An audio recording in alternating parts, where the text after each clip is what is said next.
Salut à tous, j'espère que vous allez bien. Alors la semaine dernière, avant la grêle, j'avais prévu de vous faire un petit retour sur les premières récoltes de pommes de terre que j'ai faites.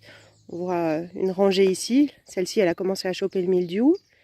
Et puis la tempête est arrivée, donc ça a chamboulé un peu le programme.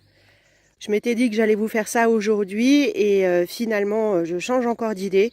Je vais vous montrer un petit peu le résultat du grand nettoyage que j'ai fait après la tempête. On va aller voir ça, il y a quelques cultures qui repartent, qui s'en sortent pas trop mal, mais quand même il y a eu du dégât. Déjà, je voudrais tous vous remercier pour le soutien que vous m'avez apporté suite à la vidéo sur la grêle. Vous avez vraiment été extraordinaires. J'ai reçu plein de messages, plein de commentaires encourageants et je dois dire que ça m'a bien aidé à remonter le moral. Ça m'a boosté pour me retrousser les manches et pas baisser les bras. Alors quand même, il faut relativiser, hein, comme je l'ai répondu à certains. On n'a pas eu de casse au niveau des bâtiments, on s'en est bien tiré, personne n'a été blessé ici. Donc au final, c'est quand même pas grand-chose. Quelques pieds de tomates, quelques pieds de courge par rapport à certaines personnes qui vivent de ça et qui peuvent tout perdre en quelques minutes. Un remerciement tout particulier à toi, Chico, pour ton hommage dans ta vidéo. Et puis également à toi, Ludo. Merci de m'avoir envoyé ton léprechaune magique. Il a fait un sacré boulot. Je comprends que tu es des cultures magnifiques. Tiens, regarde mes carottes. Chaque fois que je passe devant la planche, je pense à toi.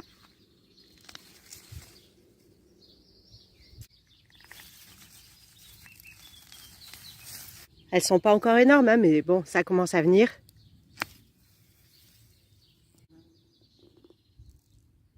Bon, bah tant que je suis là, je vais faire quelques récoltes avec vous. Je vais me prendre aussi un ou deux petits navets. Je les mange crus, les navets. Quand ils sont tout jeunes, là, tout petits, tout frais. Coupés en petits dés dans un taboulé ou une salade de riz, c'est super bon.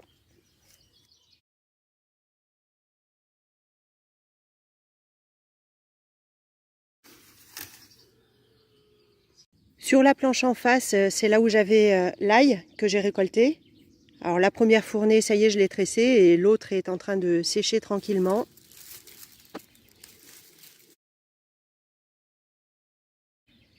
Et puis là, j'ai mis donc les céleris raves et les concombres.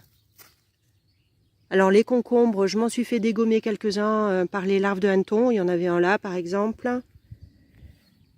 Une autre disparition de pied ici. Et ceux qui restaient, alors eux, je les ai pas touchés. J'ai pas enlevé les feuilles abîmées par la grêle. Je les laisse s'en remettre tranquillement.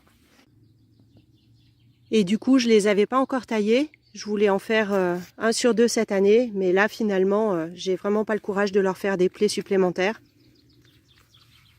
Donc ils vont rester comme ça. Donc, vous avez vu, j'ai les premières fleurs qui arrivent là. Là-bas derrière, j'ai les cyclanthères qui commencent à grimper sur la haie de thuya.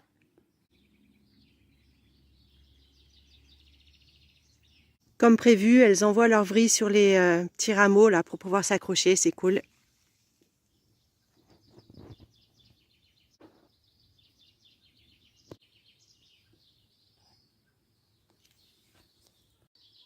Et donc à terme, ça devrait envahir complètement la haie, faire un gros bosquet. Sur cette planche-là, pas trop de casse. Alors j'ai notamment les betteraves Kodja. Les feuilles ont été un peu abîmées, mais ça je m'en fous. Et en même temps, ça a protégé les petits piments et poivrons qui sont derrière.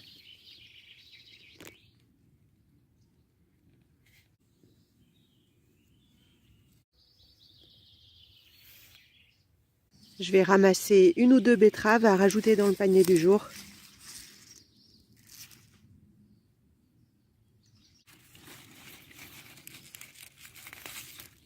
Tiens, on voit sur celle-là, c'était probablement une que j'avais essayé de remettre en terre après avoir été tirée par le chevreuil. Elle a une racine toute biscornue.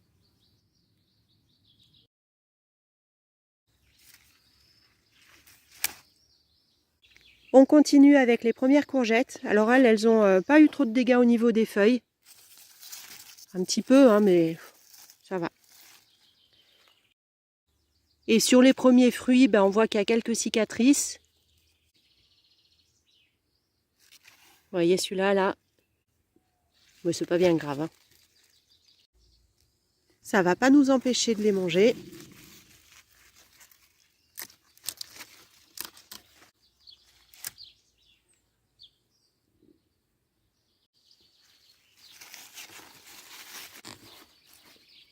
Celle-ci, elle a quasiment pas d'impact.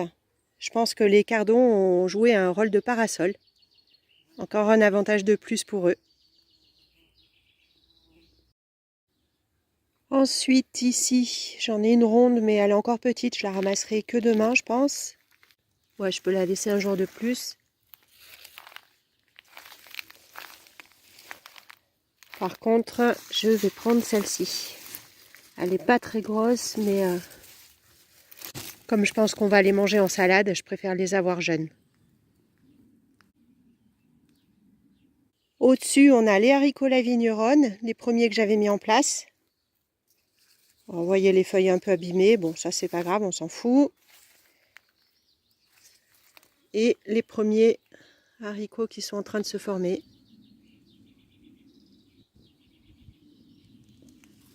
Donc maintenant, je vais vous montrer les cultures qui ont eu le plus de dégâts. Alors, on va commencer par les tomates. J'ai coupé pas mal de feuilles. J'en ai quand même laissé quelques-unes pour la photosynthèse, même si elles avaient des impacts. Bon, il y a de la fleur.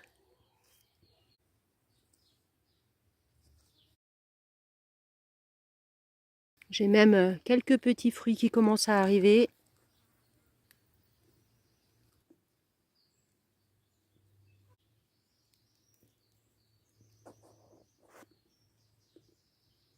Bon alors, grâce au soleil, les plaies ont bien cicatrisé quand même. Et pour l'instant, j'ai pas d'apparition de maladie. Mais globalement, la récolte cette année, ça va vraiment pas être ça. À part peut-être quelques tomates cerises pour agrémenter les salades. C'est comme ça, tant pis.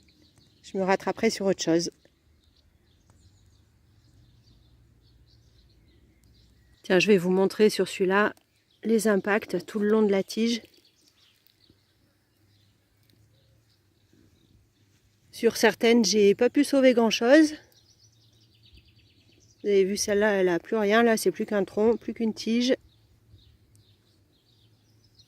Alors, j'ai quand même des gourmands qui repartent. Mais bon, on est début juillet. Qu'est-ce que vous voulez que ça fasse, ça? Là-dessus, j'aurai pas de fruits.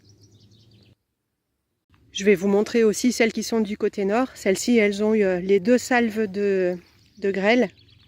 La première au mois de mai. Et là, même topo, des plaies assez importantes qui ont malgré tout bien cicatrisé. Quelques petits fruits en formation. Et des gourmands qui repartent. Mais bon, encore bien loin de pouvoir assurer des productions dans les semaines qui viennent. Concernant le basilic, bon, sans être magnifique, ça va. D'ailleurs, il y a quelques têtes qui commencent à partir en floraison. Il va falloir que je le récolte pour faire du pesto. Là où il y a eu le plus de dégâts finalement, c'est peut-être sur les lianes de courge. Là, vous voyez les butternuts.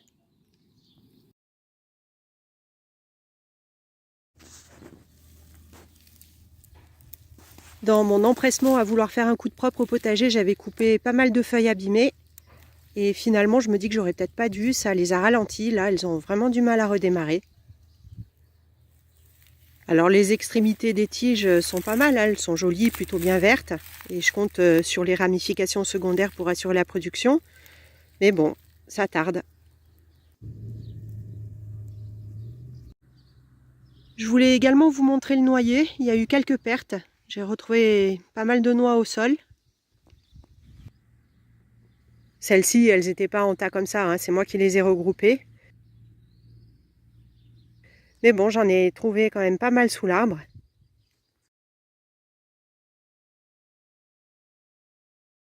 Heureusement, il en reste encore qui n'ont pas été décrochés. Ça va pouvoir m'assurer une petite récolte bien sympa.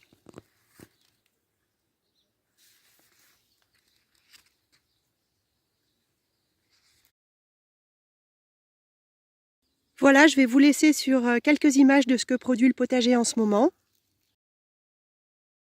Je vous dis à dans 15 jours environ, le temps pour moi de prendre quelques vacances. En attendant, j'espère que le jardin aura repris un petit peu de vigueur. Alors portez-vous bien, bon jardinage à tous et à bientôt, bye!